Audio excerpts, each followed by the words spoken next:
So apparently people have lost their minds and they are buying up all of this stuff that they can get their hands on. So that leaves a lot of people going to the store and finding empty shelves and they can't buy toilet paper.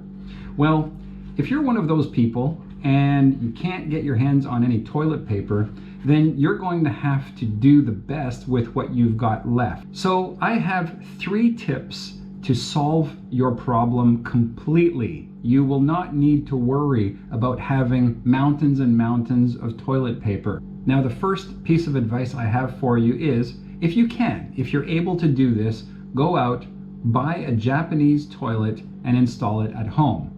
They're not that expensive, really. They're probably a couple of $100. I don't know what they go for in your area, but if you do this, you will thank me.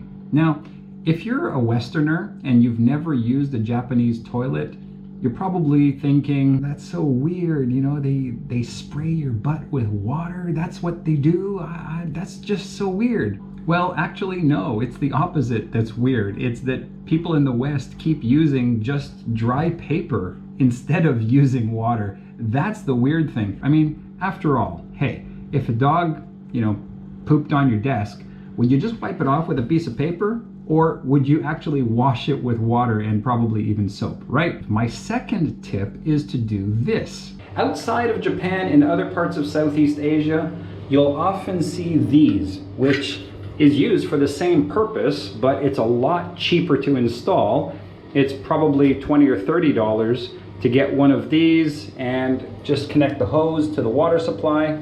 And, well, it works exactly as you would imagine. It's a little jet. You just stick it between your legs and that's it. You use it the same way, but it's manual. Now, if you don't want to spend the money, or if you don't have time to either have a Japanese toilet installed or have one of those hand sprays installed, that's fine. There's a third option, which is a lot cheaper, and you can start doing it today. Just go to the dollar store and get yourself a cheap bottle of shampoo or conditioner.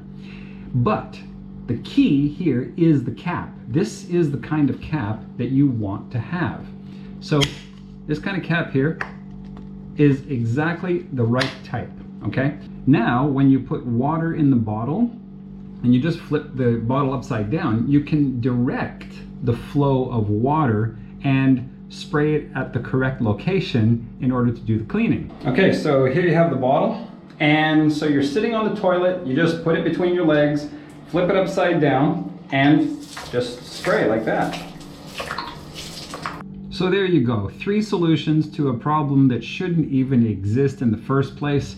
Unfortunately, it does. People are panicking, they're hoarding, they're buying up everything they can find, and that leaves you with just a little bit of toilet paper left in your bathroom. All 3 of these solutions use water, and you only need just a little bit of toilet paper, just pat, dry, that's it, and then you're done.